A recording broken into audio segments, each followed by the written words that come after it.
সপ্তমী পুজোর দিন জানো তো মিমিরা, আমি একটা ছোট্ট দাদা ভাই পেয়েছিলাম নতুন। তো তার সাথে আমি বেশ মজা করে খেলছিলাম, এদিকে পুজোও দেখছিলাম।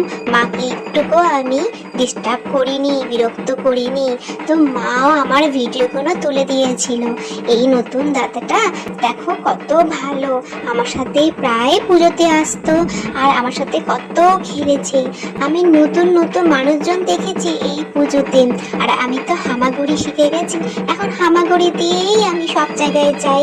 আর এই ঢাকি কাকুটা প্রথমে ঢাক শুনে আমি প্রচন্ড ভয় পেতাম, কিন্তু আস্তে আস্তে পুজোতে যেতে যেতে আমি এই ঢাকির শব্দের সাথেও অভ্যস্ত হয়ে গেছি।